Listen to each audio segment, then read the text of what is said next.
Mr. President, Mr. Secretary General, distinguished heads of state and government. I congratulate Mr. Abdullah Shahid on his election as the President of 76th session of the United Nations General Assembly and wish him every success in fulfilling his duties.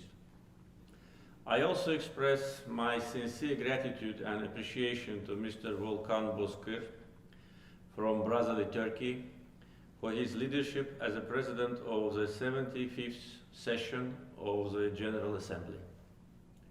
The COVID-19 pandemic continues posing serious challenges for the whole world.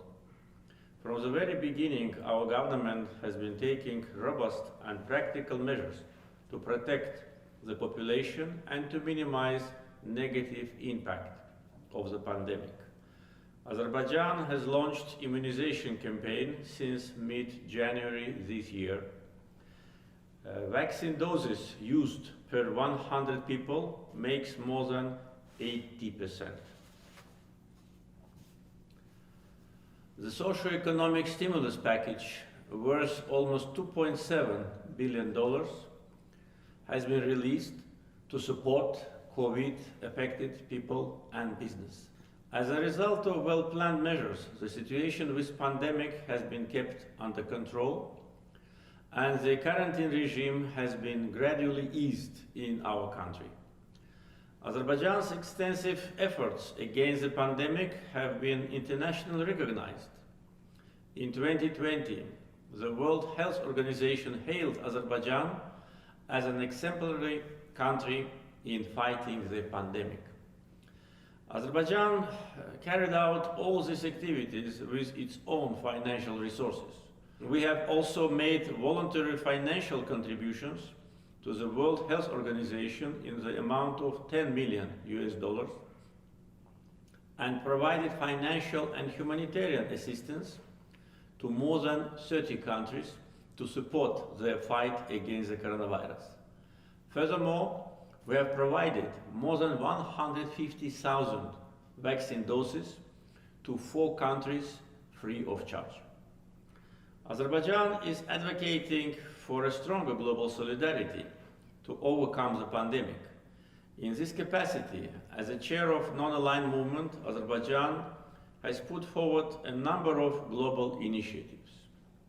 In May 2020, Azerbaijan held summit-level meeting of the non-aligned movement's contact group in response to COVID-19. During the summit, I suggested, on behalf of the non-aligned movement, the convening of the special session of the United Nations General Assembly in response to coronavirus at the level of heads of state and government.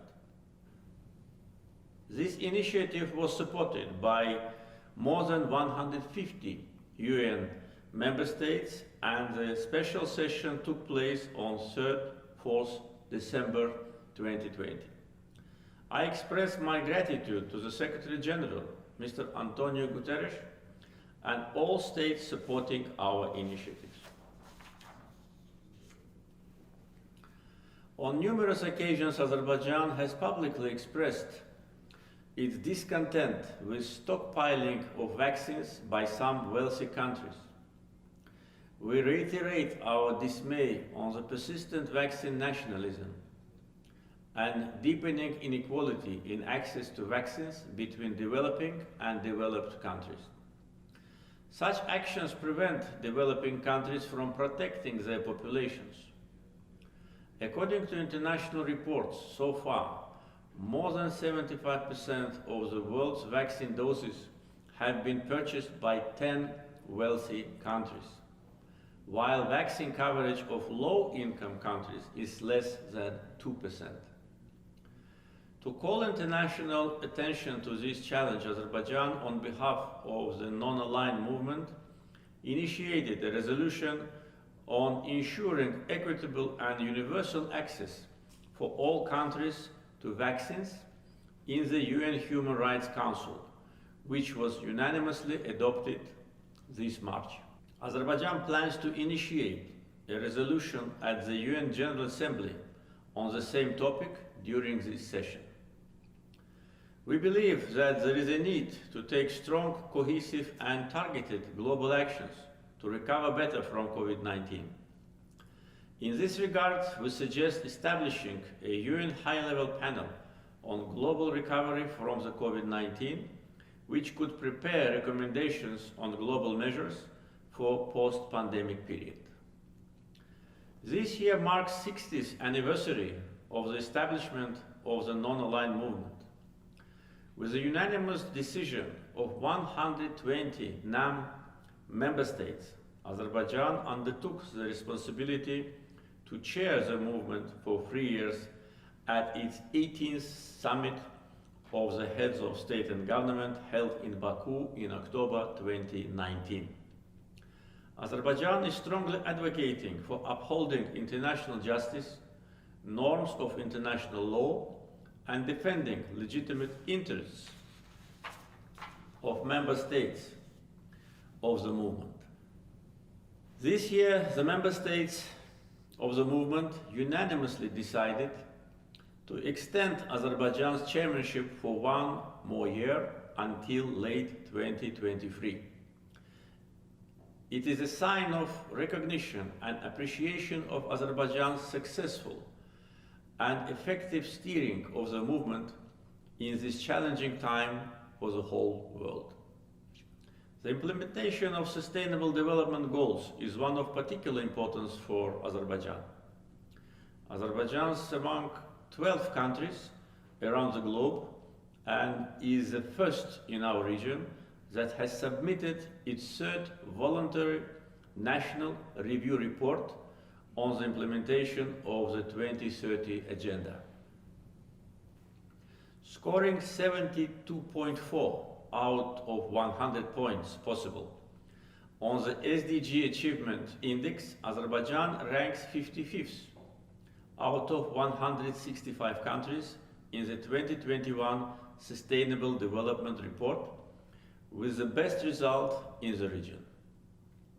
The report highlights Azerbaijan's progress in areas such as poverty reduction, healthcare, nutrition, women's labor force participation, clean water and sanitation, access to energy, internet usage, threatened species survival, as well as improving population welfare and sustainable development of cities and communities. Azerbaijan actively participates in building regional connectivity projects such as East-West, North-South, North-West transportation corridors, thus becoming one of Eurasia's primary and reliable transport and logistic hubs. We have put into operation the Baku International Trade Seaport with cargo handling capacity of 15 million tons per year, which can be increased up to 25 million tons per year depending on the needs. Azerbaijan ratified the Paris Climate Agreement with a voluntary commitment to achieve a 35% reduction in greenhouse gas emissions by 2030 compared to the base year of 1990. Furthermore, we are exploring the possibilities for setting conditional targets for 2050 under the Paris Agreement. Currently, the share of renewables in the total energy capacity of our country is 17%. The target is to increase this number to 30% by 2030. Agreements have been signed with 3 major international energy companies to invest in the construction of 3 wind and solar power plants with total capacity of over 700 megawatts in the coming 3-4 years. One of these projects will be implemented in the eastern Zengezur region, liberated from Armenian occupation during the 44-day Patriotic War. This 240 megawatt solar power plant will be so far the major foreign direct investment project in the liberated territories of Azerbaijan. I invite other international energy companies to come and invest in green energy in the liberated Azerbaijani territories.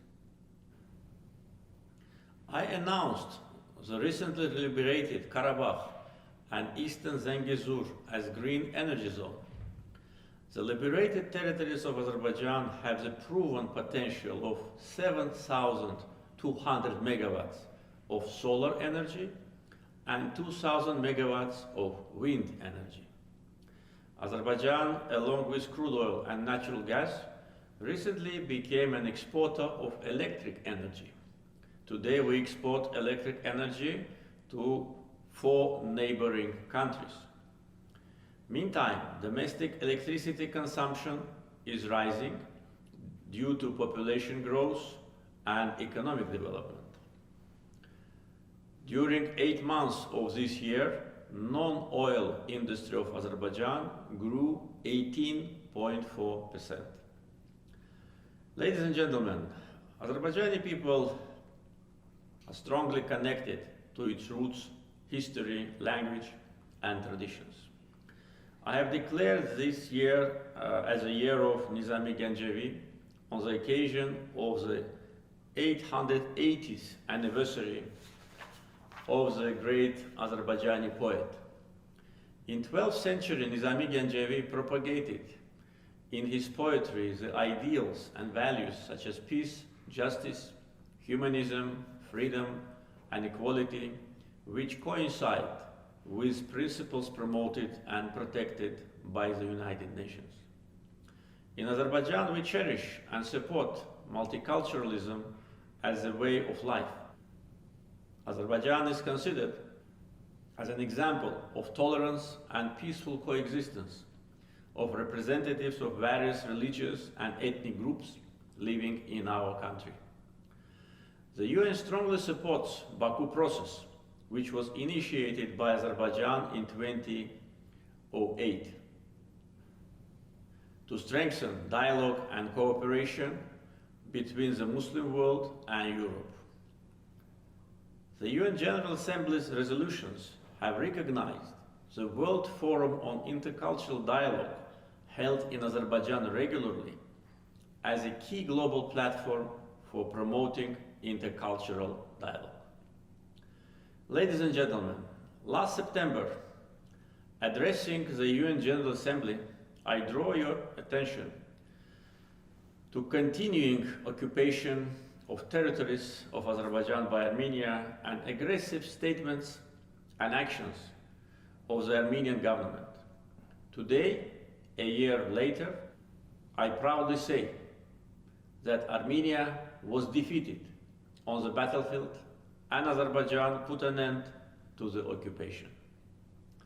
Armenia, for about 30 years, kept under occupation almost 20% of the territory of our country. The occupation was accompanied by notorious war crimes and crimes against humanity. Armenia committed Khojaly genocide in February 1992, killing hundreds of civilians, including 106 women and 63 children. 1,275 Azerbaijanis were taken hostage, out of which 150 are still missing. Khojaly genocide has been recognized by 13 countries. Ethnic cleansing carried out by Armenia resulted in more than 1 million Azerbaijanis becoming refugees and internally displaced persons. The UN Security Council adopted 4 resolutions in 1993, demanding immediate, complete, and unconditional withdrawal of armed forces of Armenia from Azerbaijan's occupied territories. However, these and all other similar decisions adopted by relevant international organizations, including the UN General Assembly, Organization of Islamic Cooperation, Non-Aligned Movement, OSCE, Parliamentary Assembly of the Council of Europe, and European Parliament, were ignored by Armenia. While some resolutions of the Security Council are implemented within days, in our case, they remained unfulfilled for 27 years. which is a clear manifestation of double standards. There is a need to join efforts to elaborate mechanism of implementation of the UN Security Council resolutions in order to avoid selective approach. The OSCE Minsk Group was established in 1992 with the aim to find resolution to the conflict between Armenia and Azerbaijan. It could be possible for the OSCE Minsk Group co-chairs to accomplish their task if they would take resolute actions for compelling Armenia to end its military aggression against Azerbaijan. Throughout the conflict, Armenia, with its attitude and actions, demonstrated that its sole aim was to maintain the status quo and consolidate the occupation. On many occasions, I raised the necessity of imposing sanctions on Armenia. Regretfully, there was no international sanctions imposed on Armenia to enforce the implementation of the UN Security Council resolutions. In 2018, the Kocharyan-Sarkisyan regime of war criminals was overthrown in Armenia.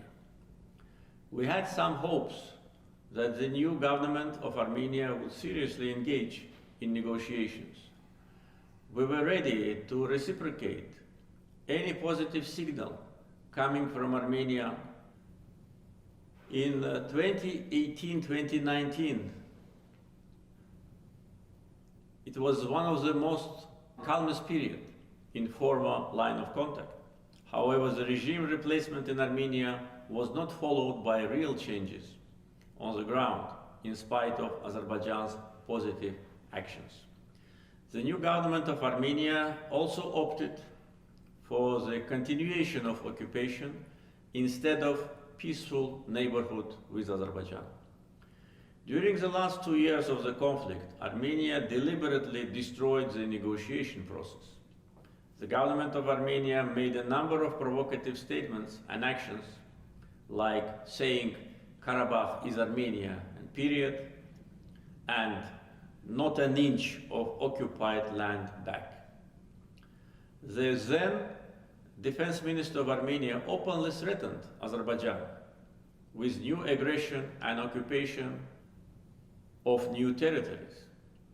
Armenia put forward unacceptable and groundless so-called 7 conditions and demanded to change the negotiation format, to start from the 0 point and to involve the puppet regime established by Armenia in the occupied territories in negotiation process.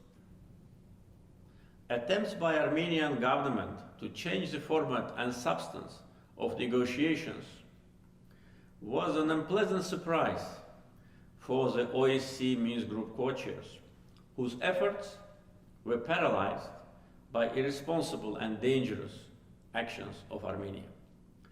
Furthermore, in gross violation of international law, including Geneva Conventions, Armenia was blatantly implementing the policy of illegal settlement of people, mainly from Middle East, with Armenian origin, in the occupied territories of Azerbaijan. Encouraged by the long-lasting sense of impunity, Armenia was also announcing construction of new roads from Armenia to occupied territories to further consolidate the result of its aggression and speed up the illegal settlement. In July 2020, Armenia perpetrated military provocation along the state border with Azerbaijan. As a result of the artillery strike inflicted on Azerbaijan's Tovuz district, 13 military servicemen and civilians were killed. Later in August last year, Armenian sabotage group attempted to penetrate through the formal line of contact to commit terror acts against Azerbaijani military servicemen and civilians, but it was successfully neutralized. In my statement at the general debate of the 75th session of the UN General Assembly on 24th September last year, I had warned that hostile, Azerbaijanophobic statements and provocations of Armenian leadership demonstrate that Armenia is preparing for a new aggression against Azerbaijan. 3 days later, on the 27th of September last year, Armenia launched a large-scale attack against military positions and civilians of Azerbaijan. In response, Azerbaijan, using its inherent right of self-defense as enshrined in the Article 51 of the UN Charter, started a counter-attack on its own territories against Armenia. During 44 days, armed forces of Armenia heavily shelled cities situated along the front line, namely Agdam, Ağcabədi, Beylagan, Daşkesan, Füzuli, Goranboy, Terter.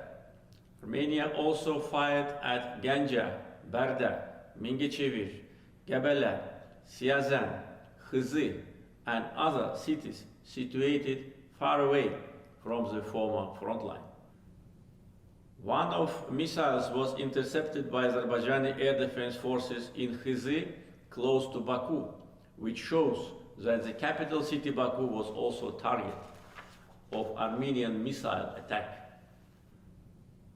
Armenia was using ballistic missiles like Scud and Iskender-M, as well as forbidden white phosphorus and cluster munitions.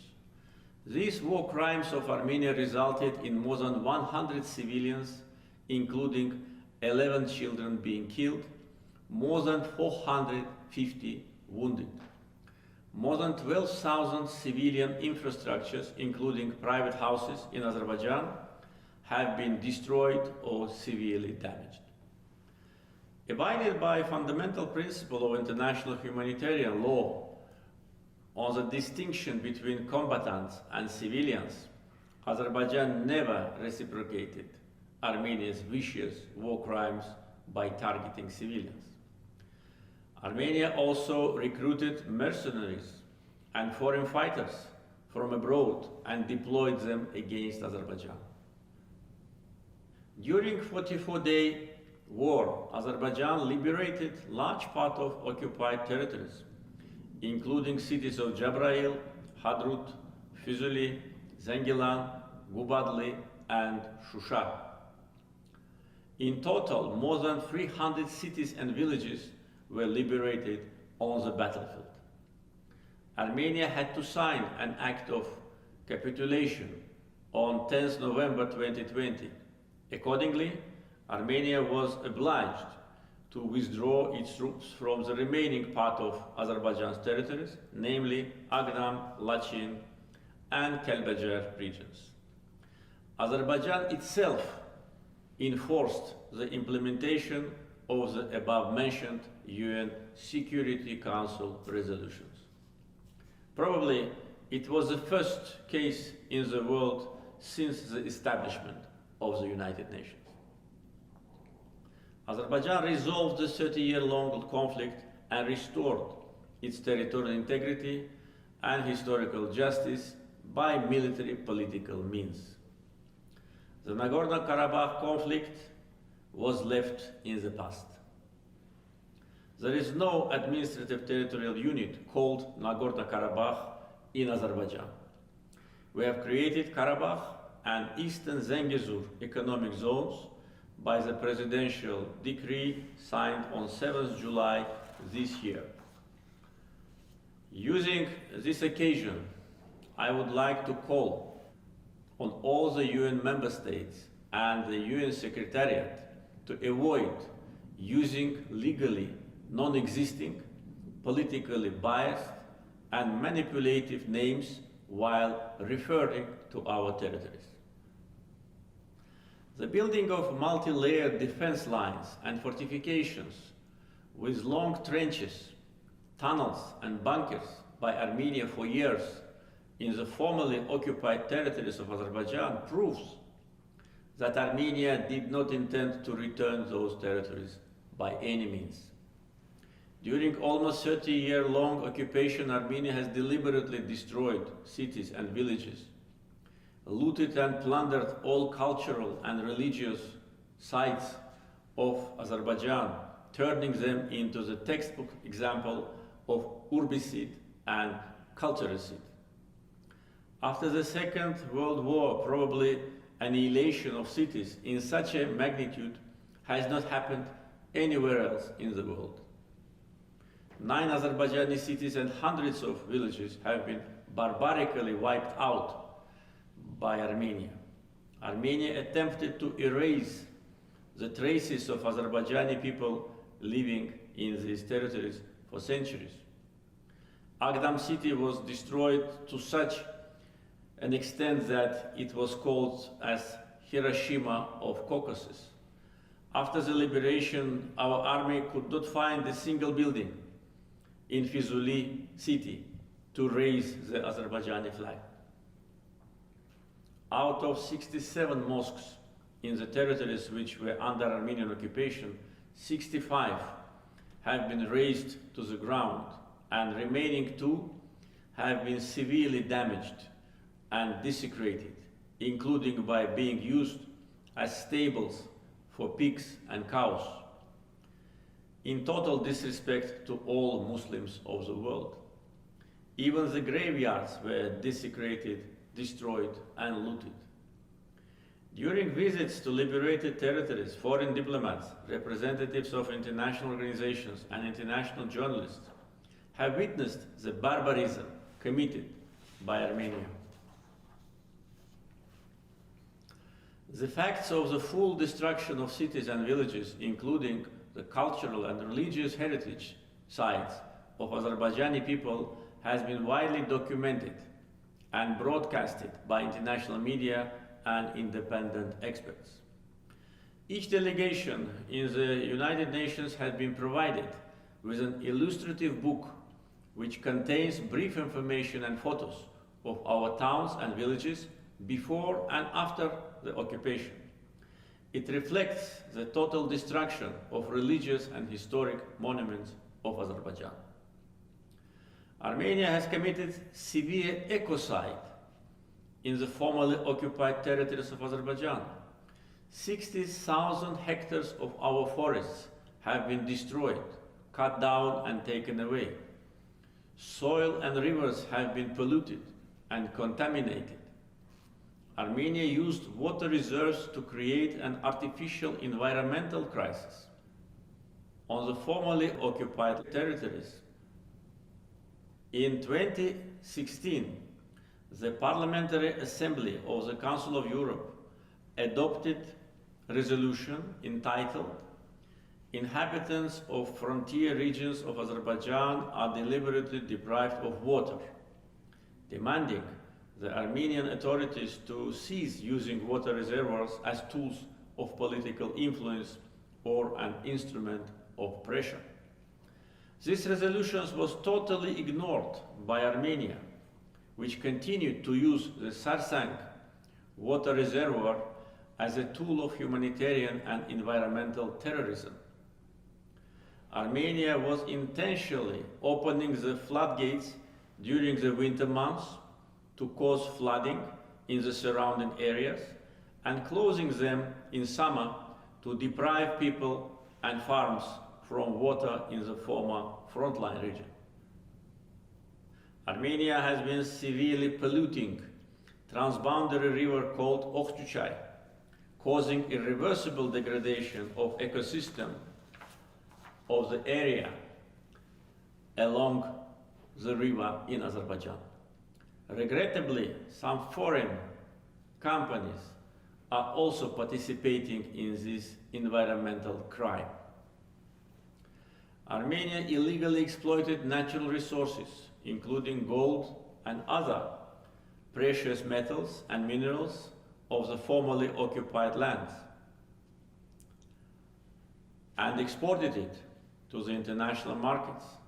Based on solid facts, we have identified companies from different countries illegally exploiting Azerbaijan's natural resources and conducting other illegal activities, in the formerly occupied territories. We have already started taking legal actions against those companies.